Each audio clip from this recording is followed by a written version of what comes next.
Well, for most, the holiday season is one of joy and togetherness, but for others, it can be a time filled with fear as we see an increase in domestic violence cases. That's where we're going to start tonight at 5. I'm Rolly Hoyt. And I'm Faith Woodard. It's a troubling trend we see every year. That's why a Central Arkansas nonprofit is doing what it can to help and encourage others who may know someone in an abusive relationship. TTRO 11's Rebecca Brown joins us live here in the studio tonight. And Rebecca, you spoke to a member of that group today. Why do we see an increase during this time of year? Well, Rolly and Faith, according to the Arkansas Coalition Against Domestic Violence, there are several reasons. It could be financial stress, substance abuse, loneliness, or simply because that abusive partner is home more around the holidays. That's why the organization is spreading the word about the gift of being there for those affected.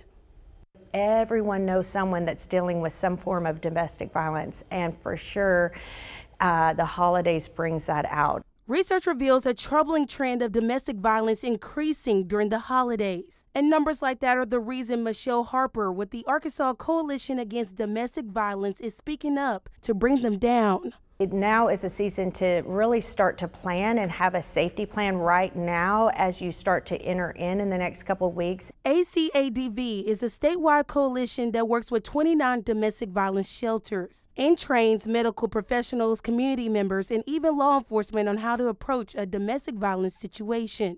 Make that call, get the help you need if it's an emergency, and they are equipped to help you. And what's great is they will take you to a domestic violence shelter. They'll get you safe. But they're not the only ones who can help. If you can open up your home and encourage them and invite them over to the holidays at your house, if you know someone's in a domestic violence situation, the less time they're with their abuser, the less likely then they're going to be abused. Harper knows firsthand what it means to have someone care and reach out. I was in domestic violence myself, and I will tell you the hardest thing is to just be open about what your struggles are because it's so vulnerable and so painful. It's why she and the group does whatever they can to give hope to those who feel like they're in a hopeless situation. But I encourage people in domestic violence to be as bold as you can and as courageous as you can to step out and tell a family member or a friend.